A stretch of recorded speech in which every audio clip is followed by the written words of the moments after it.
Bonjour, bienvenue dans Instant Stress. Aujourd'hui, nous nous intéressons au stress en général. Eh bien oui, on parle souvent du stress biologique et du stress psychologique. Le stress biologique, c'est ce que je vous parle régulièrement, ce dont je vous parle régulièrement dans mes instants stress. Instant stress, c'est dédié au stress biologique qui coule dans nos veines, dans nos cellules, dans nos organes. Et puis vous avez le stress psychologique. Eh bien, vous devez savoir que le stress psychologique et le stress biologique sont reliés au même stress.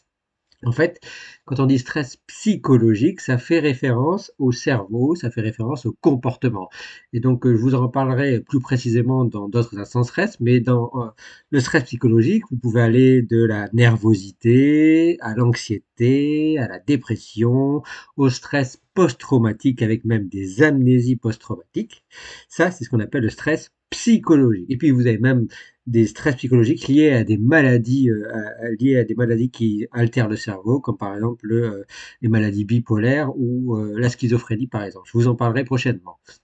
Et puis ça, c'est le stress psychologique. Et puis vous avez le stress biologique. Le stress biologique, ce dont je vous parle, c'est les molécules du stress produites par nos fameuses petites mitochondries en particulier, qui le fabriquent en même temps qu'elles fabriquent notre énergie tous les jours avec notre alimentation. Donc quand on mange mal, on produit mal de l'énergie, on a un mauvais métabolisme, ça ouvre les portes vers des maladies métaboliques, même des cancers, de l'inflammation, et donc ça ouvre à un excès de stress. Ce stress, il n'est pas mauvais, il n'est pas bénéfique, il est important en fonction de sa dose.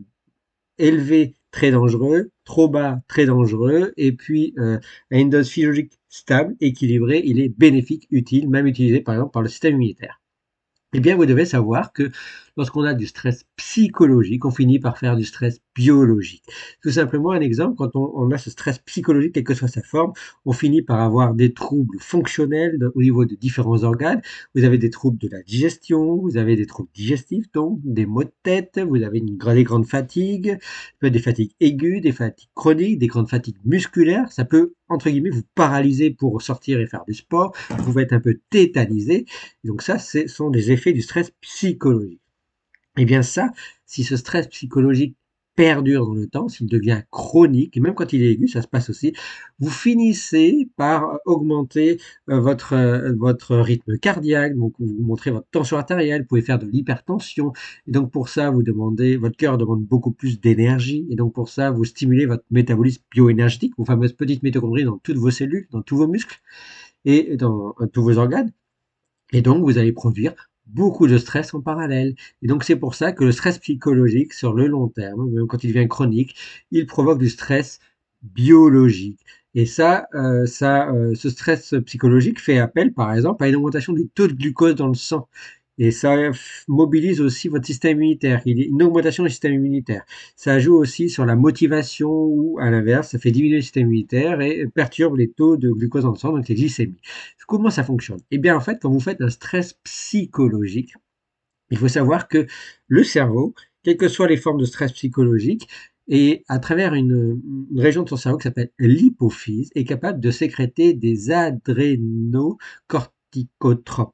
Les adrénocorticotropes ou ACTH, ce sont des hormones. Ces hormones qui vont ensuite être envoyées dans le sang, qui vont être sécrétées, qui vont jusqu'aux glandes surrénales. Et les glandes surrénales vont sécréter l'hormone du stress, le cortisol. Donc c'est pour ça quand une personne a eu un stress post-traumatique ou beaucoup de stress, on dose souvent dans le sang le cortisol pour voir le taux de stress.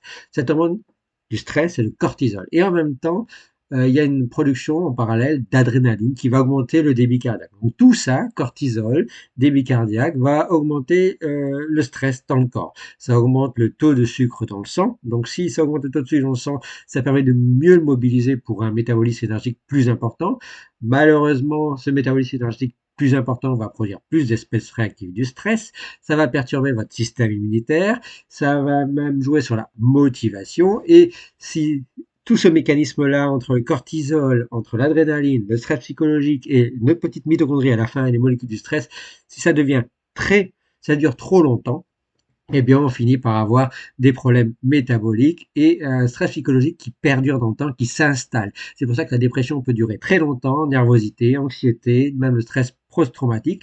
Ça va impacter jusqu'à notre rythme biologique et donc jusqu'à notre sommeil et jusqu'à même notre propre alimentation, notre propre nutrition. Et donc, faire face à tout ça, ça demande beaucoup de choses. Un, il y a des médicaments qui sont mis à la disposition sur ordonnance en fonction du type de stress psychologique.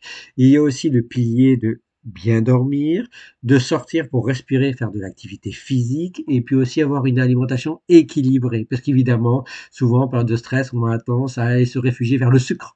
Et le sucre va mobiliser encore plus de métabolisme, va produire encore plus de stress, encore plus d'espèces réactives du stress qui vont provoquer ce qu'on appelle de l'oxydation dans tous nos organes et ça va atteindre jusqu'à notre cœur. Et c'est un effet vicieux puisqu'on va augmenter notre tension artérielle, perturber notre taux de glucose dans le sang et oxyder même jusqu'à notre cerveau et ça va impacter notre sommeil, nutrition et ça peut ouvrir des portes vers, sur le long terme, des maladies neurodégénératives ou des maladies métaboliques. Voilà pourquoi il faut faire très attention, que ce soit au stress biologique et au stress psychologique. Et voilà pourquoi stress psychologique et stress biologique ne doivent pas être opposés. Au contraire, ce sont deux stress un peu différents dans le même sac du stress. Le stress psychologique joue avec les hormones et va impacter le stress biologique. Et même à l'inverse, si vous faites beaucoup de stress biologique, vous mangez mal, vous maltraitez vos stress biologiques, vos petites mitochondries, par l'alimentation par exemple, par le manque d'activité physique, eh bien vous pouvez entraîner une oxydation de, par exemple, votre cerveau, de différentes cellules de votre cerveau, qui vont mal produire des hormones comme la CTH. Et donc vous allez entraîner un stress psychologique. Donc vous voyez, tout est lié, tout est connecté. Et voilà, maintenant, vous en savez un peu plus sur le stress psychologique et le stress biologique qu'il faut toujours considérer comme un ensemble et non comme des éléments séparés en biologie, en physiologie et en médecine. Merci à vous. Ciao, ciao, ciao.